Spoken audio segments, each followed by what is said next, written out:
Oh, anak, siguro naman magtitino ka na dyan sa bago mong papasukang school, ha? Sure ka ba dito, Dad? School ba to? Parang kulungan ng manok. Hindi yan kulungan ng manok.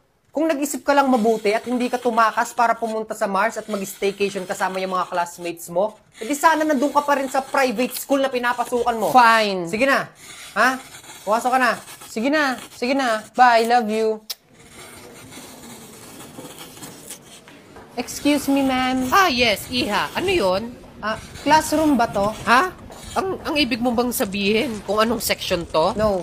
Tinatanong ko talaga kung classroom ba to. Ay, Iha, ikaw yung bagong transfer dito, di ba? Yeah. Ay, saktong-sakto, Iha, kasi dito ang classroom mo, okay? Oh, class, eto nga pala ang bago nyong classmate. Hello po, ate. Welcome po sa section Hello namin. po. Ay, ate, ang ganda nyo naman. So, Iha, ang recess dito ay 9. So, dahil 9 ka na dumating, sige, mag-recess muna kayo, class. Yes! Oh, kakain na ako. Sana all may baon. First time.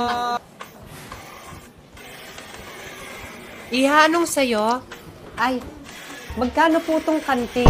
Ano yung bibili niya yung buong Grabe naman kantin? yan. Ano ba yan, nagpapatawa? Ewan ko dyan, mukhang seryoso. Ay, pasensya ka na, Iha. Hindi kasi namin binibenta tong kantin. Sorry, nabigla kasi ako. Pabili na lang ako. Meron ba kayong almos caviar? Almas kabyar? Anong almas kabyar?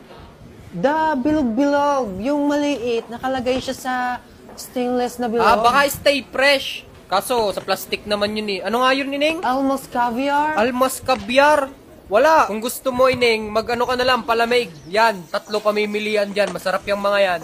What is this one? Is this liquid detergent? Liquid detergent ng puta. Juice nga yan. Juice? Oo. Bakit kulay blue? Kasi blue lemonade. Alam nga namang red yan, blue lemonade nga.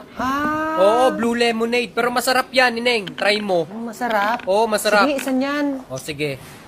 Magkano? 5 lang ang isa niyan, Ineng. 5,000? Anong 5,000? 5 pesos. 5 piso lang.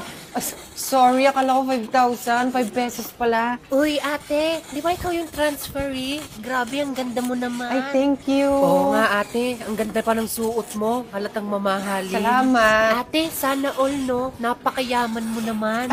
Ano ka ba? Hindi naman ako mayaman. Yung dad ko mayaman. Ganun din naman yun eh. Pero matanong ko lang, paano ba naging mayaman yung daddy mo? Anong ginagawa niya? Dahil yun sa ginagamit niyang crowd surf. Ay, crowd surf? Ano yun? Yung crowd surf, di mo alam? Sa crowd surf kasi, tinutulungan nito yung mga creators na pataasin yung kinikita nila sa pamamagitan ng pagbayad nila sa mga fans nila na mag-invest ng pera sa kanila para sa kanilang future earnings. Ha? Hindi ko na-gets. Basta yun na yun. Kapag nag-invest kayo sa mga creators, ang kapalit nun, kikita rin kayo sa future. Yung kinikita nila, magkakaroon kayo ng revenue. Kaya kayo, gusto nyong kumita, pumunta na kayo sa link na to. Kasi dito sa crowd surf, pinapayagan nila yung mga fans na mag-invest sa mga content creators para kumita.